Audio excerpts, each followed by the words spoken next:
all the strange moments that inspirit us.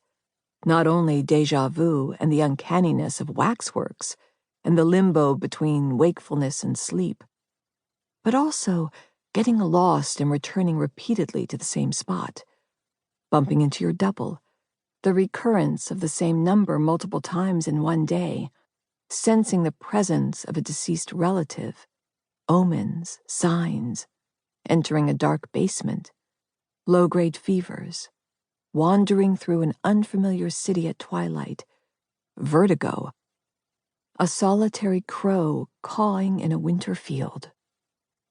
Great creators have made the outre their oeuvre. The eccentric artist is a cliché, but not an inaccurate one.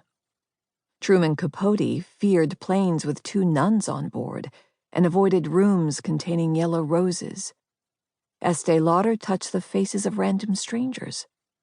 Monkeys, peacocks, a bear, a crane, and a crocodile were the pets of Lord Byron, who imbibed wine from skulls.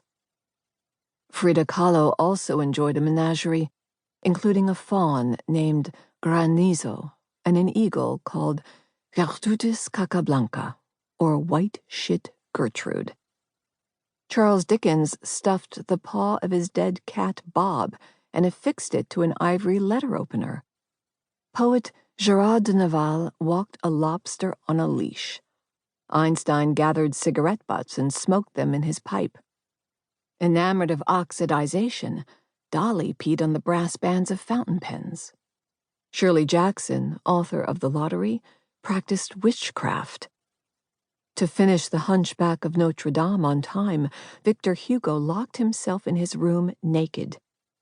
19th century poet Friedrich Schiller stored rotten apples in his desk and inhaled them as he wrote. French composer Erik Satie consumed only white food and collected umbrellas. Steve Jobs ate so many carrots his skin turned orange. Buckminster Fuller, architect of the geodesic dome, wore 3 watches, slept only 2 hours in a day, and updated his diary every 15 minutes. Maya Angelou wrote best in hotel rooms, from 6:30 a.m. to 1:30 p.m. She required that the sheets never be cleaned and that sherry, playing cards, and a Bible always be on hand. Yayoi Kusama, artist of infinite mirrors, chooses to live in an asylum and paint her world in polka dots. Tilda Swinton sleeps in glass boxes in the middle of museums. Bjork crawls to rehearsals from her apartment. Geniuses tend to be weird because they embrace those parts of themselves that separate them from the masses. Parts unprecedented, unpredictable, unrepeatable. If you crave originality, cultivate the strange. This is not easy. Go singular and you risk being misunderstood, feared, disliked, ignored. But without this gamble, how will you spark your flair?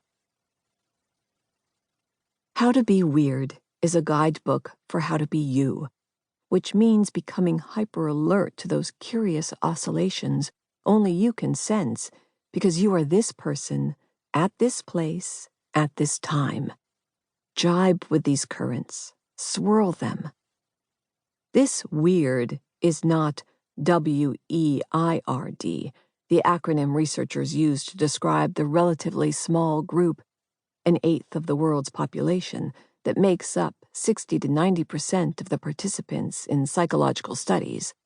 People who are white, educated, industrialized, rich, and democratic. Far from pertaining only to comfortable white people, weirdness, as I see it, challenges homogenization and conformity, and it valorizes particularity and otherness. Weirdness is therefore political.